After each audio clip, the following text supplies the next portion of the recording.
Train और लड़का। एक बार एक नौजवान समीर रेलवे स्टेशन पर पहुंचा और स्टेशन पर पहुंचकर टिकट काउंटर पर गया और वहां जाकर कहने लगा कि मुझे एक टिकट दे दो। काउंटर पर बैठे लड़के ने उससे पूछा कि आपको कहाँ का टिकट चाहिए। समीर ने कहा, टिकट दे दो, आपको बात समझ नहीं आ रही है, मुझे टिकट दे दो। काउंटर पर बैठे लड़के ने सोचा कि ये शायद थोड़ा सा पागल है, इसलिए इस प्रकार की बातें कर रहा है।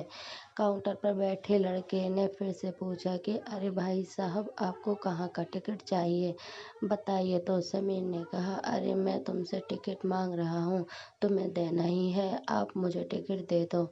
अब काउंटर पर बैठे लड़के को थोड़ा गुस्सा आ गया और उसने उस समीर को भगा दिया और कहा, पीछे बहुत सारे लोग खड़े हुए हैं, तुम यहाँ से चले जाओ वरना मैं पुलिस को बुलवा लूँगा। वो समीर थोड़ा सा गुस्सा हुआ और वहाँ से चला गया और उसके बाद प्लेटफार्म पर गया जहाँ पर बहुत सारे लोग खड़े हुए थे और किसी ट्रेन का इंतज़ार कर रहे थे। अब थोड़ी देर के बाद वहाँ पर एक ट्रेन आ गई। अब सभी लोग उस ट्रेन में चढ़ने लगे। वहाँ लड़का भी उस ट्रेन में चढ़ गया।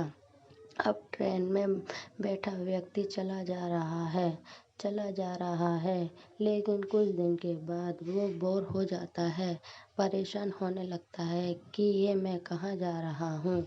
और फिर थोड़े दिन के बाद उसे एक स्टेशन दिखता है और बहुत सारे लोग उतर रहे होते हैं और फिर वो भी वहाँ पर उतर जाता है। लेकिन स्टेशन पर उतरने के बाद उसे ये समझ में आता है कि मुझे यहाँ आना ही नहीं था, मुझे तो कहीं और जाना था। अब फिर से आप अपने आप से पूछिएगा कि कई बार आप किसी रास्ते पर निकल लेते हैं, बिना लक्ष्य बनाए निकल लेते हैं और कुछ दिनों के बाद आपको ये महसूस होता है कि आपको यहाँ बनना ही नहीं था, आपको तो ये करना ही नहीं था, आप तो किसी और चीज़ के लिए परफेक्ट हैं और